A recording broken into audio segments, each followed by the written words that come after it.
नमस्कार, जय हिंद, वंदे मातरम। दोस्तों, स्वागत है आप सभी का आपके अपने channel BSc M with Shivam में। और मैं शिवम दुबे आपका बहुत बहुत स्वागत करता हूं।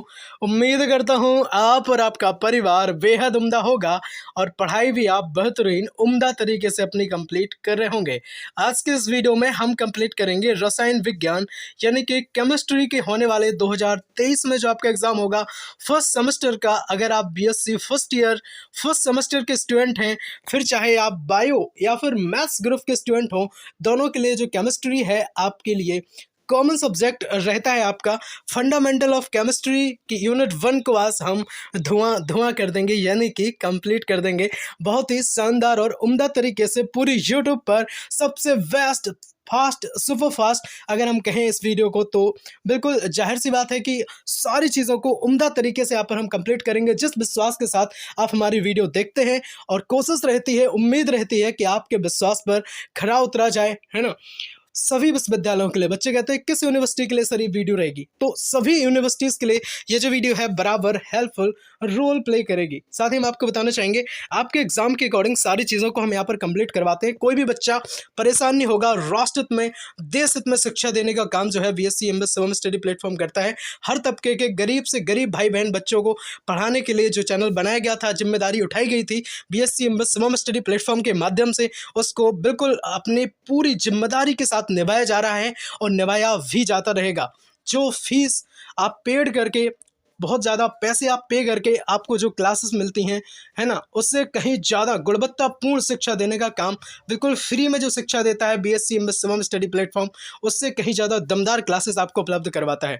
सब्सक्राइब करके जरूर जुड़ जाएं अपने परिवार BSc M with Shivam study platform से। आप हमारा परिवार हैं और हमें आपकी भावनाओं की कद रहती है। जी हाँ, बिल्कुल। आपका कोई भी सवाल रहता है तो आप हमें कमेंट जरूर कर दिया करिए। हम आपके सारे कमेंट्स पढ़ते हैं और आपके सभी कमेंट्स का रिप्लाई भी करते हैं, ठीक है। तो कोई बच्चा परेशान नहीं होगा, है ना। चीज़ों को कंप्लीट करेंगे। सबसे पहले हम आपको बताना चाहेंगे फंडामेंटल ऑफ केमिस्ट्री में आपको टोटल 9 यूनिट पढ़नी है। कितनी पढ़नी है बताओ? 9 यूनिट आप कंप्लीट करेंगे पूरी। और इन 9 यूनिट में 7 यूनिट तक आपकी क्या रहेगी? केमिस्ट्री रहेगी। अब आप पूछ रहे होंगे कि सर बाकी के 2 यूनिट्स में फिर क्या रहेगा? तो 2 यूनिट में एक में रहेगा आपका कंप्यूटर, है ना, और दूसरे में क्या रहेंगी आपकी गणितीय अवधारणाएं। तो इस तरह से 8वीं यूनिट में आपका कंप्यूटर रहेगा और 9वीं यूनिट में क्या रहेगी आपकी गणितीय अवधारणाएं, और 7 यूनिट तक आपकी केमिस्ट्री, फंडामेंटल ऑफ केमिस्ट्री, ठीक। तो ये सारी चीज़ें बेसिक्स जो है आपके यहाँ पे कंप्लीट होगा। और यूनिट 1 को आज हम चूँकि कंप्लीट करने वाले हैं तो हम आपको बताना चाहेंगे यूनिट 1 देख लो आप यहाँ पर। अध्याय 1 में आपको सबसे पहले पढ़ना क्या है, ठीक है। तो यूनिट 1 में आप कंप्लीट करेंगे रसायन शास्त्र का इतिहास, हिस्ट्री ऑफ केमिस्ट्री को आप यूनिट 1 में कंप्लीट करेंगे। और आप देखो सबसे पहले यहाँ पर, है ना, मुझे पता है कि आपका एग्जाम कहाँ तक खेलेगा, ठीक है। तो कोई भी बच्चा सबसे पहले ये जान ले कि चीज़ें करनी क्या हैं। आप देखो, कोई भी तैयारी अगर करते हो तो सबसे पहले उसका सिलेबस, उसके बारे में आपको पता होना चाहिए कि चीज़ें, है ना, पूछी कैसे जाती हैं, क्या एग्जाम में आएगा। तो सबसे पहले आप ये देख लो, लघु उत्तरीय प्रश्न और अति लघु उत्तरीय दीर्घ उत्तरीय प्रश्न, है ना। ओएमआर पर एग्जाम नहीं होगा आपका, लिखित एग्जाम आपके होंगे। और साथ ही हम आपको बताना चाहेंगे ऑब्जेक्टिव क्वेश्चंस आपके एग्जाम में बिल्कुल नहीं आते हैं। कोई भी बच्चा अपने माइंड में ये सेट ना कर लेना कहीं कि ऑब्जेक्टिव क्वेश्चन आएंगे, बिल्कुल नहीं आएंगे, है ना। 1-1 नंबर के अति लघु जरूर आते हैं और लघु और दीर्घ क्वेश्चन सीधे सीधे बनते हैं आपके एग्जाम में, ठीक है। चलो अब देखो यहाँ पर पढ़ना क्या क्या है। सबसे पहले हम आपको बता दें, ये 3 क्वेश्चन आपको जो दिख रहे होंगे आपकी स्क्रीन पर। रसायन विज्ञान की परिभाषा लिखिए, इसकी मुख्य शाखाओं के नाम बताइए, ठीक है। पहला क्वेश्चन वेरी वेरी इंपॉर्टेंट है। इन तीनों में से कोई एक जरूर आपको एग्जाम में मिल जाएगा। और दूसरे की अगर हम बात करेंगे, भारत में आधुनिक रसायन विज्ञान पर संक्षिप्त टिप्पणी लिखिए। तो भारत में जो आधुनिक रसायन विज्ञान है उस पर आपको कुछ अपना लेख लिखना है, कुछ अपने कमेंट्स आपको लिखने हैं। तो ये क्वेश्चन दीर्घ उत्तरीय प्रश्न की हम बात करें, रसायन विज्ञान के इतिहास का वर्णन आपको करना है। प्रारंभिक काल से या आधुनिक काल तक जो है आप बताएंगे कि जो केमिस्ट्री है वो प्रारंभिक काल में क्या इसका उपयोग था और किस तरह से इसका जन्म हुआ, सबसे पहले कहाँ केमिस्ट्री का यूज़ हुआ, और आधुनिक काल में केमिस्ट्री की क्या कंडीशन है, कहाँ इसका यूज़ होता है सबसे ज़्यादा। तो वो सारा इतिहास जो है आपको इस क्वेश्चन में आप बताएंगे। तो आप कोई भी बच्चा सबसे पहले परेशान बिल्कुल नहीं होगा, टेंशन बिल्कुल आप फ्री हो जाएंगे, है ना। अपने परिवार BSc M with Shivam study platform से जरूर जुड़ जाएं। और साथ ही में हम आपको बताना चाहेंगे इन तीनों क्वेश्चन को हम बहुत बेहतरीन तरीके से यहाँ पर कंप्लीट भी करने वाले हैं, ठीक है। तो देखो यहाँ पर सबसे पहले हम आपको बताना चाहें कि रसायन शास्त्र का इतिहास जो है, हिस्ट्री ऑफ केमिस्ट्री आपका यूनिट 1 है और आपकी यूनिट 1 को हम कंप्लीट करेंगे, अभी कर रहे हैं। देखो, प्रश्न नंबर 1 की बात होगी, रसायन विज्ञान की परिभाषा लिखिए और इसकी मुख्य शाखाओं के नाम लिखिए। ठीक है, आपको क्या क्या करना है, रसायन विज्ञान की परिभाषा बतानी है और इसकी जो मेन ब्रांचेस हैं आपको वो बताना है। Right the definition of chemistry and name it's main branches.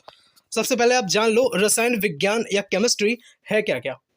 तो विज्ञान, रसायन विज्ञान क्या है, विज्ञान की वह शाखा है जिसके अंतर्गत भौतिक गुणों, रासायनिक गुणों, है ना, संगठन या संरचना या उनमें होने वाले जो परिवर्तन होते हैं, चाहे भौतिक की बात हो या फिर रासायनिक परिवर्तन की बात हो, ठीक है, तो उनका अध्ययन जो है जब किया जाता है तो वो रसायन विज्ञान कहलाती है, जिसके अंतर्गत इन सभी चीज़ों का अध्ययन किया जाता है। किसी पदार्थ के भौतिक, रासायनिक गुण या फिर संगठन, संरचना या उनमें होने वाले भौतिक और रासायनिक परिवर्तनों को क्या कहते हैं, रसायन विज्ञान कहते हैं। बहुत अच्छे से हमने आपको चीज़ें बता दी हैं। अब एक बात बिल्कुल सिंपल आप जान लो, केमिस्ट्री शब्द की जो उत्पत्ति है वो मिस्र देश से हुई है, ठीक है, और वहाँ के एक प्राचीन शब्द की हम बात करें तो नाम क्या है उसका, कीमिया। क्या है भाई, नाम कीमिया। उसका रंग क्या होता है, माफ करना, इसका अर्थ क्या होता है, काला रंग। कीमिया शब्द का जो अर्थ होता है वो होता है काला रंग, उससे केमिस्ट्री शब्द की उत्पत्ति हुई है। और किसने करी है आपसे अगर पूछ रहे तो लेबोसिए, जी हाँ बिल्कुल, लेबोसिए साहब द्वारा, है ना, लेबोसिए साहब द्वारा रसायन विज्ञान की उत्पत्ति हुई है और रसायन विज्ञान का जनक लेबोसिए साहब को माना जाता है। बिल्कुल गांठ बांध लो अपनी कॉपी में, अभी से लिख लो, अपने खुद के नोट मेंटेन करना स्टार्ट कर दो, है ना, क्योंकि मैं हमेशा कहता हूँ आपके जो अपने नोट्स होते हैं वो एग्जाम टाइम में वॉन वीटा साबित होते हैं। तो कोई भी बच्चा सबसे पहले परेशान नहीं होगा, परेशानी को बिल्कुल, टेंशन को दूर कर दें। और बिल्कुल वैसे हम कई बार ये भी सुनते हुए आए हैं कि जब आप कोई भी काम, है ना, किसी मुसीबत में, आप परेशानी में या ज़बरदस्ती उस कंडीशन में करते हो जब आपको बहुत ज़्यादा रिक्वायरमेंट उसकी लगती है, कहीं ना कहीं तब आप काम करते हो तो आप असफल हो जाते हो, है ना। अभी आप अगर अभी से आप पढ़ लेते हैं, चीज़ों को अच्छा कर लेते हैं, तो बाद में आपको परेशानी ही नहीं होगी, टेंशन फ्री हो जाएंगे आप। रसायन विज्ञान की प्रमुख शाखाएं हम सबसे पहले आपको बता दें कि कौन कौन सी इसकी शाखाएं होती हैं, उसके बारे में भी बताएंगे, ठीक है। चलिए देखो, अकार्बनिक रसायन की बात करें, इनऑर्गेनिक केमिस्ट्री की बात करें अगर हम, सेकंड बात करेंगे कार्बनिक रसायन, है ना, ये ब्रांचेस हैं, ऑर्गेनिक केमिस्ट्री जिसे कहते हैं। तीसरे की बात करेंगे भौतिक रसायन, ऐसे लिख ले अपनी कॉपी में, फिजिकल केमिस्ट्री। चौथे की बात करेंगे विश्लेषणात्मक रसायन, है ना, एनालिटिकल केमिस्ट्री की बात होती है। औद्योगिक रसायन, इंडस्ट्रियल जो है वो केमिस्ट्री की बात होती है। जीव रसायन की बात होती है। कृषि रसायन, एग्रीकल्चर केमिस्ट्री की बात होती है। औषधि रसायन की बात होती है, या फिर नाभिकीय रसायन, न्यूक्लियर केमिस्ट्री की बात होती है। तो ये सारी चीज़ें जो है ना, हमने आपको बता दी है। थोड़ा सा हो सकता है वीडियो आपको फास्ट लग रहा हो, रोक रोक करके चीज़ों को लिख लें। देखो, यूनिट 1 कंप्लीट करवानी है तो हो सकता है टाइम आपको ज़्यादा लग जाए, इस वजह से हम थोड़े से फास्ट चलेंगे। और अगर आपको लगता है कि वीडियो फास्ट है तो थोड़ा सा आप क्या करेंगे, या तो स्लो कर लेंगे वीडियो को पिक्सल से। अगर आप स्लो नहीं कर पाते, स्पीड को स्लो नहीं कर पाते, नहीं जानते, तो आप एक काम करना, रोक रोक करके चीज़ों को लिख लेना, ठीक है। चलिए अब हम आपको बता देते हैं सबसे पहले कि कार्बनिक जो है, अकार्बनिक रसायन है क्या, इनऑर्गेनिक केमिस्ट्री क्या है। तो देखो, सीधी सीधी बात है, इसमें कार्बनिक यौगिकों का, है ना, कार्बनिक यौगिकों को छोड़कर से सभी तत्वों, कार्बनिक यौगिकों को छोड़ दो और जितने भी तत्व हैं उनके यौगिकों के बनाने की विधि, उनके क्या गुणधर्म है, उपयोग क्या है, संगठन का अध्ययन जो जब किया जाता है वो किस में किया जाता है, तो इनऑर्गेनिक केमिस्ट्री में किया जाता है। आपने हो सकता है 11th में या 12th में इनऑर्गेनिक केमिस्ट्री पढ़ी हो, है ना, ऑर्गेनिक केमिस्ट्री पढ़ी हो, फिजिकल केमिस्ट्री आपने ना पढ़ी हो तो आप बीएससी में पढ़ लेना, ठीक है। चलो, किसी ना किसी सेमेस्टर में तो आपको मिल ही जाएगी। Analytical chemistry, industrial chemistry, bio chemistry, बहुत सारी केमिस्ट्री होते हैं, ठीक है। चलिए अब हम आपको बताना चाहेंगे सेकंड की अगर हम बात करें, यहाँ पर अकार्बनिक रसायन आपके पास, आपके सामने दिख रहा होगा, ऑर्गेनिक केमिस्ट्री आपकी स्क्रीन पर रहेगा। इसमें कार्बनिक तथा उसके यौगिकों का अध्ययन किया जाता है। किसमें, कार्बनिक में। सीधी सीधी बात है, अकार्बनिक में कार्बन के यौगिकों का अध्ययन नहीं किया जाता है और कार्बनिक में कार्बन और उसके यौगिकों का अध्ययन किया जाता है। सीधी सीधी बात है, ठीक है। और रसायन विज्ञान की शाखा की इस शाखा में धात्विक जो कार्बोनेट है NO2CO3, है ना, तथा कार्बन के जो ऑक्साइड या सल्फाइड होते हैं CO2, H2CO3 या CS2 आदि का अध्ययन जो है वो बिल्कुल भी नहीं किया जाता है। आप इस बात को भी गांठ बांध के कॉपी में अपनी लिख लेंगे। थर्ड की बात करेंगे हम, भौतिक रसायन आपके सामने रहेगा। फिजिकल केमिस्ट्री की बात होगी यहाँ पर। इसमें भौतिक अभिक्रियाओं के नियमों तथा सिद्धांतों का अध्ययन किया जाता है। कोई बच्चा ये ना समझे कि फालतू का बता रहे हैं, बिल्कुल नहीं बता रहे, सीधा सीधा क्वेश्चन आता है आपके एग्जाम में। तो अपनी कॉपी में लिख जरूर लेना, पानी आनी पी करके जरूर बैठ जाओ, है ना। ऐसा तो नहीं कोई बच्चा बोर हो रहा हो, बोर नहीं होना है किसी को। देखो यहाँ पर बात करेंगे नेक्स्ट की, अगर हम नेक्स्ट पॉइंट की बात करेंगे, फोर्थ, विश्लेषणात्मक रसायन क्या होती है भाई, एनालिटिकल केमिस्ट्री क्या है, तो इसमें पदार्थों की पहचान तथा उनकी मात्रा निर्धारित करने का जो है वो अध्ययन किया जाता है। तो कहीं ना कहीं ये विश्लेषणात्मक रसायन की बात होती है यहाँ पर। नंबर 5 की हम बात करेंगे, औद्योगिक केमिस्ट्री, इंडस्ट्रियल केमिस्ट्री की बात होती है। इसमें पदार्थों का व्यापारिक मात्रा में निर्माण करने वाले औद्योगिकों से संबंधित नियमों, अभिक्रियाओं, विधियों आदि का अध्ययन जो है वो औद्योगिक रसायन के अंतर्गत किया जाता है। चलिए, माफ करना, हम आपको एक बात और बताना चाहेंगे, है ना, माइनर सब्जेक्ट के जो क्लासेस हैं आप लोग चाहते होंगे, है ना, बहुत सारे माइनर सब्जेक्ट जो हैं आपके सब सिलेबस में ऐड हैं। तो सबसे पहले हम आपको एक और बात बता दें इससे पहले, देखो फर्स्ट सेमेस्टर में जो इससे पहले बैच था आपका, उसके लिए हमने बहुत सारी क्लासेस उपलब्ध करवाई थी, है ना। आपके लिए नए सिरे से हम क्लासेस डाल देंगे, पर अभी जो क्लासेस माइनर सब्जेक्ट की उस पर पड़ी हैं, आप सबसे पहले वो देख डालिए, लिंक डिस्क्रिप्शन में दे देंगे। प्लेलिस्ट सबकी बनी हुई है बहुत अच्छे तरीके से, है ना, सेकंड सेमेस्टर की भी बनी हुई है और फर्स्ट सेमेस्टर की भी बनी हुई है, तो आप बहुत अच्छे से वहाँ पर देख लेना। चलिए, अब हम बात करेंगे किसकी, 5 नंबर की, है ना। देखो, सेल्समैनशिप हो, इंडियन कॉन्स्टिट्यूशन हो, आपका जनरल साइंस जो बीए का है ये, तो फिर है ना, इंडियन कॉन्स्टिट्यूशन हो, direct tax structure in India, ये आपका सब्जेक्ट है, या फिर फूड न्यूट्रिशन हाइजीन, भोजन पोषण स्वच्छता की बात होती है, तो ये सभी जो है वो क्लासेस हमने आपको पहले उपलब्ध करवाई थी, और भी हम क्लासेस डाल देंगे, है ना। और बाद में मैराथन देंगे आपको, जिसमें एक क्लास में, है ना, जिसमें एक क्लास में पूरा का पूरा जो सब्जेक्ट है आपका कंप्लीट हो जाएगा लास्ट में, ठीक है। चलिए, बात करेंगे 6 नंबर की, है ना, 5वां नहीं हुआ शायद अभी, है ना। देखो यहाँ पर, इसमें पदार्थों का व्यापारिक मात्रा में निर्माण करने वाले उद्योगों से संबंधित अभिक्रियाओं, विधियों, नियमों आदि का अध्ययन किया जाता है। 6 नंबर देखो आप, जीव रसायन, बायोकेमिस्ट्री की बात होती है। इसमें जीवधारियों में होने वाली रासायनिक अभिक्रियाओं तथा प्राणियों एवं वनस्पतियों से प्राप्त पदार्थों का जो है वो अध्ययन किया जाता है, किसके अंतर्गत, जीव रसायन के अंतर्गत। बात करेंगे 7 नंबर की, कृषि विज्ञान, एग्रीकल्चर केमिस्ट्री की बात होती है। इसमें कृषि से संबंधित रसायनों का अध्ययन किया जाता है। चलो, 8 नंबर की हम बात करें, औषधि रसायन, तो औषधि रसायन पढ़ लो आप। इसमें प्राणियों के प्रयोग से आने वाले औषधियों, उसके संघट्ट जो है बनाने की विधियों का अध्ययन किया जाता है औषधि रसायन के अंतर्गत। और कहीं ना कहीं हम आपको बताएं, औषधि रसायन की जो शुरुआत है वो बहुत पहले हो चुकी थी।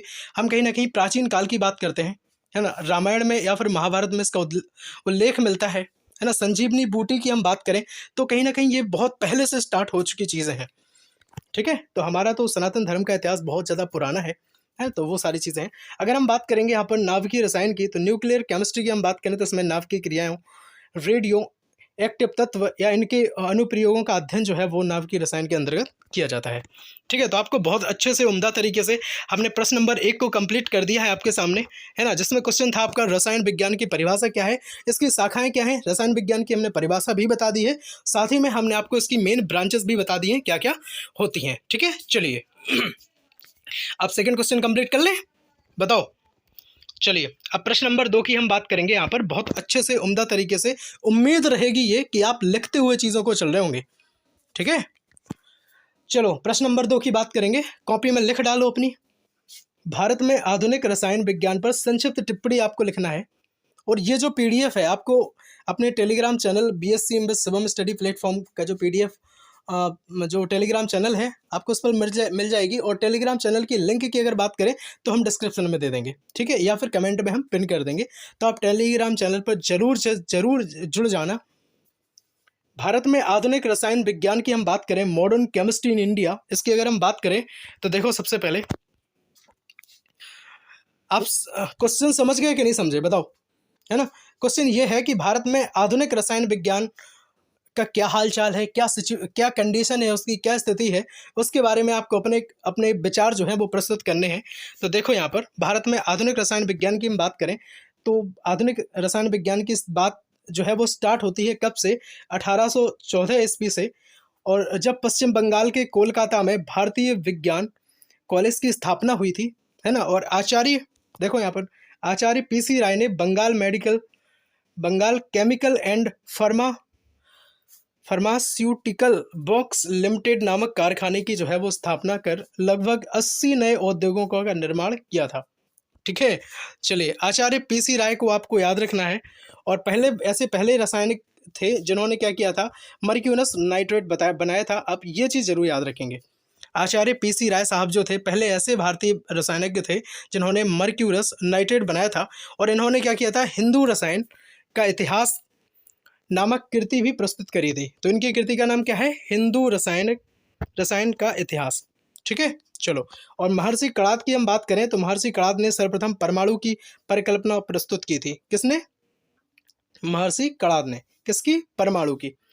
और पुणे की हम बात करें तो पुणे में राष्ट्रीय रसायन प्रयोगशाला है ना, इस नेशनल केमिस्ट्री लेबोरेटरी। और बिहार के सिंदरी में कृत्रिम खाद का कारखाना जो है स्थापित किया गया था। और विदेशी वैज्ञानिकों की सहायता से स्टील प्लांट भिलाई की बात करें अगर, तो छत्तीसगढ़ में लगाया गया। या फिर दुर्गापुर की हम बात करें तो पश्चिम बंगाल में, राउरकेला उड़ीसा में, आदि स्थानों पर ये प्लांट जो है वो लगाए गए थे। प्राकृतिक गैस की खोज की अगर आप बात करें कहीं ना कहीं, या औषधि निर्माण के क्षेत्र में वो निरंतर प्रगति की जा रही है। किसकी हेल्प से? तो रसायन विज्ञान की हेल्प से करी जा रही है। और भारत में शोध एवं अध्ययन के लिए भी अनेक संस्थान स्थापित करे गए हैं, जिनमें से बहुत सारे संस्थानों के नाम हम आपको बताएंगे, है ना। भारत में किसके लिए करे जा रहे हैं? तो शोध के लिए और अध्ययन के लिए। देखो कौन कौन से हैं। Number 1, national sugar research institute. ये कहाँ है? तो भाई कानपुर में है। कानपुर कहाँ है? उत्तर प्रदेश में है। सबको पता होगा। आप लोग बताओ, कंपटीशन की तैयारी तो नहीं करते हो, है ना। हम तो कहते हैं कि आप केवल अपने बीएससी पर फोकस करो, है ना, बिल्कुल परेशान ना हो। और जो अगर हम बात करें केमिस्ट्री की कंप्लीट होने की, तो केमिस्ट्री हो या फिर आपके अदर जो सब्जेक्ट हैं, जियोलॉजी, बॉटनी, फिजिक्स या मैथमेटिक्स, तो सभी अपने चैनल पर कंप्लीट हो जाएंगे, है ना। केवल एक विषय ही नहीं करवाएंगे, साथ ही में आपको माइनर सब्जेक्ट भी आपके कंप्लीट करवाएंगे हम। और एक चीज़ ये रहेगी आपकी कि सबसे पहले आप अपनी ग्रेजुएशन पे ही फोकस कर लो, इसके बाद आप तैयारी कर लेना। ठीक है। चलो, सेकंड की हम बात करेंगे सेंट्रल ड्रग रिसर्च इंस्टीट्यूट। ये लखनऊ में है, उत्तर प्रदेश में है। तीसरे की बात करेंगे central food technology research institute. ये मैसूर में है, कर्नाटक की बात होती है। चौथे की बात करेंगे सेंट्रल फ्यूगल रिसर्च इंस्टीट्यूट। ये धनबाद में है। कहाँ पे? धनबाद में, झारखंड में है। पांचवी बात करेंगे अगर central glass and ceramic research institute. ये जबालपुर में है, जादवपुर में, पश्चिम बंगाल में। 6 की बात करेंगे national chemical laboratory, Pune Maharashtra में है। 7 की बात करेंगे Indian institute of petroleum, Dehradun, Uttaranchal में रहेगा आपका। और इसके अतिरिक्त भारत में आज़ादी के बाद लगभग 6 एटॉमिक पावर स्टेशन, है ना, जो कहाँ कहाँ है देखो, रावतभाटा, तारापुर, कल्पक्कम और नरोरा, काकरापारा, कैजा तथा 15 रिफाइनरी विभिन्न राज्यों में लगाई गई। और इससे बिजली उत्पादन तथा पेट्रोलियम के क्षेत्र में काफ़ी आशावान प्रगति हो रही है। ठीक है। चलो, बहुत अच्छे से हमने आपको कंप्लीट करवा दिया, जिसमें आपको पूछा गया था प्रश्न नंबर 2 में कि भारत में आधुनिक रसायन विज्ञान पर टिप्पणी लिखिए, है ना। 2 क्वेश्चन आपके कंप्लीट हो चुके हैं यूनिट 1 में से।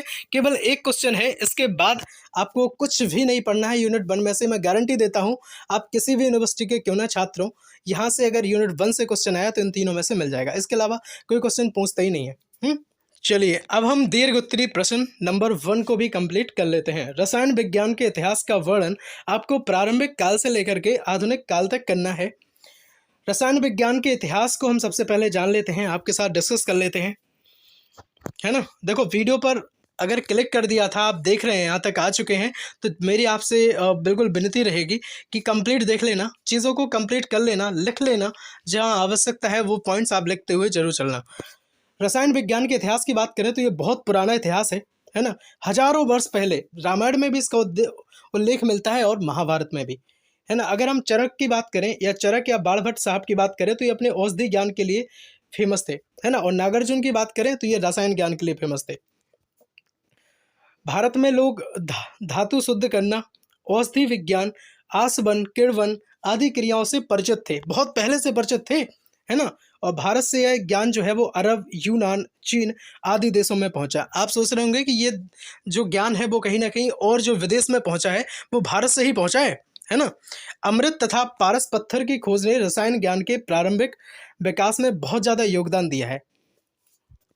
देखो, हम आपको एक बात और बताएं, जो हमारे बच्चे बायो से या मैथ से 12th करके आते हैं, बाद में वो क्या सोचते हैं, हम बीए कर लेंगे, कॉमर्स ले लेंगे, है ना? देखो बहुत अच्छी बात है, मैं ये नहीं रोक रहा कि आप बीए लेते हैं या कॉमर्स लेते हैं, पर मेरी आपसे ये गुज़ारिश ये रहेगी कि जब आपका मैथ्स का माइंड सेट है या फिर आपका बायो का, मेडिकल का माइंड सेट है अगर, तो कहीं न कहीं चीज़ों को क्यों आप कमज़ोर करना चाहते हैं? अपने माइंड को क्यों वीक करना चाहते हैं? है ना? जब आप बायो के स्टूडेंट हैं तो बिल्कुल आप बीएससी करिए ना, है ना? या फिर बायोटेक करिए ना, जो आप करना चाहते हैं। चीज़ों को अगर आपने उस लाइन के अकॉर्डिंग आपने चीज़ों को करी हैं, कहीं न कहीं जब आपने सोचा होगा 11th में बायो लेते टाइम या मैथ लेते टाइम, तो आप क्यों इस तरह से अपनी चीज़ों को गुमराह कर रहे हैं या खुद के जो ज़िम्मेदारी है, खुद की ज़िम्मेदारियों से बच रहे हैं। आप सोच रहे हैं कहीं न कहीं कि अगर हमने ये बीएससी ले ली या फिर बायोटेक कर ली तो ऐसा ना हो कि चीज़ें बहुत ज़्यादा हार्ड पड़ जाएँ बीएससी लेने के बाद।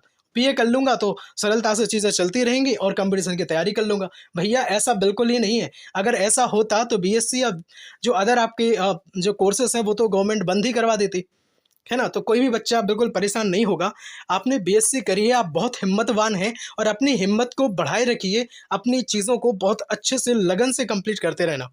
देखो हम आपको बता रहे थे कि रसायन विज्ञान के जो इतिहास की हम बात कर रहे थे, तो यहाँ से जो ज्ञान है वही विदेश पहुँचा है। भारत के लोगों को सबसे पहले बहुत पहले से ये चीज़ पता थी कि आसमन क्या है, धातुएँ शुद्ध कैसे करते हैं, औषधि विज्ञान तो हमारे यहाँ देखो रामायण में इसका उल्लेख मिलता है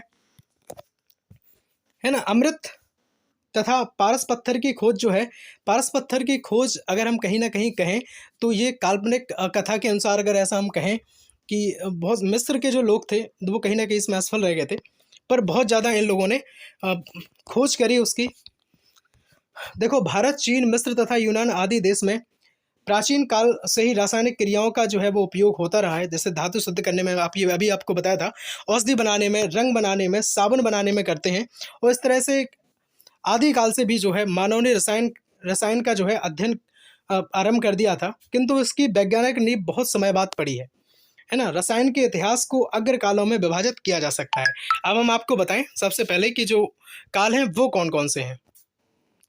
नंबर 1 की हम बात करेंगे प्रारंभिक काल, जो सन 1500 तक चला और इस पीरियड को देखो आप, रामायण में संजीवनी बूटी तथा महाभारत में मोहन अस्त्र की बात होती है, प्रमोदन अस्त्र की बात होती है, जिससे विषैली वस्तुएं जो है उसका उपयोग किया जाता है। तो कहीं ना कहीं ये रसायन के ही ज्ञान को व्यक्त करता है।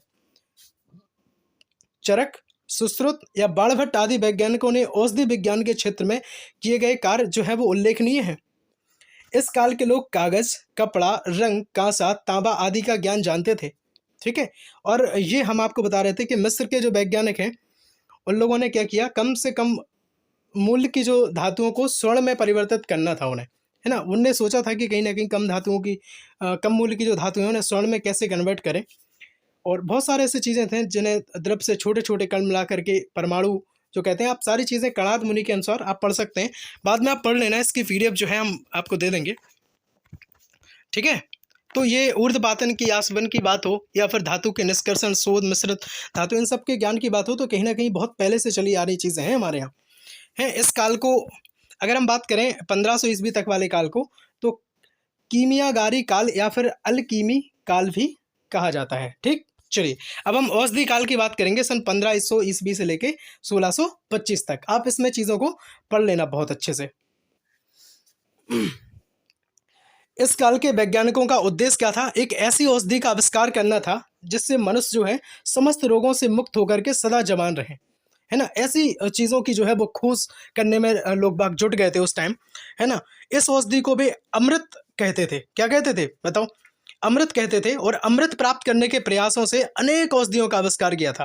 कांच बनाने की क्रिया भी जो है वो औषधि काल में ही आरंभ हुई थी। जर्मन बैलेंटाइन, स्विट्जरलैंड के जो पैरासेल्स इस काल के जो है प्रमुख वैज्ञानिकों के नाम हैं, वो कहे जाते हैं। चलो तीसरे की हम बात करेंगे, आपको बताएंगे गैसीय रसायन काल की। तो सन 1625 से लेके 1800 तक जो है इस काल का जो टाइम जो है पीरियड रहेगा। इस काल के प्रमुख वैज्ञानिक कौन कौन थे? देखो, वायल थे, प्रीस्टले साहब थे, कैवडिस थे, सीले थे, है ना? तो ये सब थे। और तत्वों को सही रूप से परिभाषित किया गया, है ना? और अनेक गैसों की खोज इसी काल में हुई। किसमें? गैसीय रासायनिक काल में। चलिए नेक्स्ट पढ़ेंगे हम, 4th नंबर की बात करेंगे, फिलोजिस्टिन काल, जिसे 1600 ईस्वी से लेकर 1700 तक माना जाता है। और इस काल के वैज्ञानिकों ने क्या किया, फिलोजिस्टन सिद्धांत दिया था, इसलिए इसका नाम फिलोजिस्टन पड़ा। और इसके अनुसार क्या होता है, पदार्थों के जलने से फिलोजिस्टन नामक पदार्थ बाहर निकल जाता है और राख जो है वो शेष रह जाती है। तभी जलने के बाद पदार्थ का भार जो है वो घट जाता है ना।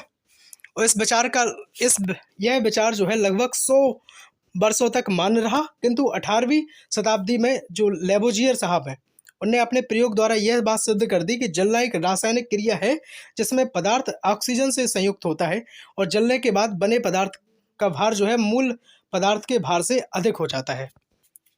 ठीक, और हम बात करेंगे आधुनिक काल की। तो इस काल का जो विकास है 17वीं शताब्दी के अंतिम वर्षों से आरंभ हुआ। इस काल को भी 2 भागों में बांटा गया, किस किस में, एक पूर्वांध तथा दूसरा उत्तरांध। ठीक है, अब ये आप पढ़ लेना। इसमें मेंडलीव की आवर्त सारणी, प्रयोगशाला में बहुत सारी चीज़ें जो हुई वो, है ना, एवोगाड्रो परिकल्पना, डाल्टन परमाणुवाद, है ना, वोलर, ये सारी चीज़ें जो है वो पूर्वांध काल की हैं। आप ये पढ़ लेना बहुत अच्छे से। पीडीएफ जो है वो हम आपको टेलीग्राम चैनल पर उपलब्ध करवा देंगे। उत्तरार्ध काल ये भी आप पढ़ लेना बहुत अच्छे से। ये चीज़ें हम आपको अब कंप्लीट नहीं करवा रहे हैं, आप ऐसे देख लेना और चीज़ों को पढ़ लेना। इतनी ज़्यादा हार्ड नहीं है, नहीं तो हम आपको करवा देते। बाकी आप बताना, कमेंट करके बताना आपको वीडियो कैसा लग रहा है ना, और चीज़ें आपको किस तरह से समझ में आई हैं। चीज़ें अगर कंप्लीट हुई हैं तो हम आपको नेक्स्ट जो है इसका पार्ट हम लाएंगे बहुत जल्द, जिसमें हम सेकेंड यूनिट की बात करेंगे। और चलिए कुछ वस्तुनिष्ठ प्रश्न जो है हम लगा लेते हैं, उसको हम कंप्लीट कर लेते हैं। देखो यहाँ पर पहले की बात करेंगे, केमिस्ट्री शब्द की उत्पत्ति कहाँ हुई है। देखो हम आपको सबसे पहले एक बात और क्लियर कर दें, आपके एग्जाम में कोई भी ऑप्शंस नहीं आते हैं। ठीक है, ऑप्शन आपके एग्जाम में नहीं आते हैं। आपके एग्जाम में सीधे सीधे क्वेश्चंस आते हैं जो अति लघु होते हैं और दीर्घ या लघु उत्तरीय प्रश्नों पर बेस्ड क्वेश्चंस होते हैं। ठीक है, चलिए, पर हम आपके नॉलेज के लिए हम आपको करवा रहे हैं। केमिस्ट्री शब्द की उत्पत्ति जो है वो कहाँ हुई, मिस्र में हुई, भारत में हुई, चीन में हुई या फिर अमेरिका। ऑप्शन नंबर ए रहेगा, मिस्र में हुई। कीमिया शब्द से हुई, है ना, इसका जो अर्थ है वो होता था काला रंग। किसने की, तो लेबोसिए जो है रसायन विज्ञान के जनक माने जाते हैं, आपको बताया था हमने। सेकंड की हम बात करेंगे, निम्न में किस वैज्ञानिक को रसायन विज्ञान का जनक कहा जाता है। ऑप्शन नंबर बी रहेगा, लेबोसिए। थर्ड की बात करेंगे, निम्न में किस वैज्ञानिक को आधुनिक रासायनिक काल का जनक कहा जाता है। तो सी, रॉबर्ट बोयल्स साहब को जो है आधुनिक रसायन विज्ञान का जनक कहा जाता है। चलिए, चौथे की बात करेंगे, समस्थानिकों की खोज किसने करी, निम्न में कौन से ऐसे वैज्ञानिक हैं। तो भैया ए सोडी साहब जो है इन्हें समस्थानिकों की खोज करी है। आप बताना आपने समस्थानिक पढ़े कि नहीं पढ़े। 5 की बात करेंगे, जैव शक्ति सिद्धांत का खंडन सर्वप्रथम किसने किया था। तो वोहलर साहब ने किया था। 6 की बात करेंगे, अगर जैव शक्ति सिद्धांत का प्रतिपादन किसने किया था, तो कॉल्वे साहब ने किया था। बहुत अच्छे से उम्दा तरीके से हमने सारी चीज़ों को कंप्लीट कर दिया है आपके साथ। ठीक है, और अगर हमसे जुड़ना चाहते हैं, चैनल को सब्सक्राइब जरूर कर लें और साथ ही में अपने दोस्तों तक इस वीडियो को ज़्यादा से ज़्यादा शेयर करें। ठीक है, और बहुत जल्द जो है सेकंड पार्ट आएगा, यूनिट सेकंड की हम बात करेंगे। और आप बताना नेक्स्ट क्लास जो है वो आप किस सब्जेक्ट की देखना पसंद करेंगे, कमेंट में हमें जरूर लिखना, है ना। जूलॉजी, बॉटनी या फिर मैथमेटिक्स, फिजिक्स या फिर आपके जो माइनर सब्जेक्ट हैं, salesmanship, Indian constitution, food nutrition, hygiene, बहुत सारी क्लासेस जो है सेल्समैनशिप की हो, है ना। ये तो सभी के लिए कॉमन विषय है ना, BA, BSc, BCom first year first semester के लिए। Direct tax structure in India हो, तो ये सभी जो है सब्जेक्ट आपके, चाहे इंडियन कॉन्स्टिट्यूशन हो, तो बहुत सारी क्लासेस पढ़ी हैं अपने चैनल पर, पहले से ही देख लेना। और आपके लिए हम नए सिरे से भी स्टार्ट कर देंगे। अभी हमने आपको चलिए ये सब आप कर लेना। हम आपको बाकी चीज़ें हम नहीं चाहते, वीडियो बहुत ज़्यादा लंबी हो रही है ना। मूल मंत्र जो है परीक्षा पास करने के लिए 14 दिन की रणनीति के साथ हमने आपको सब चीज़ें बताई थी, है ना। मनोवैज्ञानिक तरीके से कैसे पढ़ें, है ना, जरूर देख लेना इस वीडियो को और सब्सक्राइब करना बिल्कुल मत भूलें। मिलते हैं नेक्स्ट वीडियो में, तब तक के लिए जय हिंद, वंदे मातरम, भारत माता की जय, है ना। कमेंट करके अपनी यूनिवर्सिटी का नाम जरूर बता देना। स्वस्थ रहना, मस्त रहना, पूरी तरीके से अपनी पढ़ाई में व्यस्त रहना। जय हिंद, वंदे मातरम।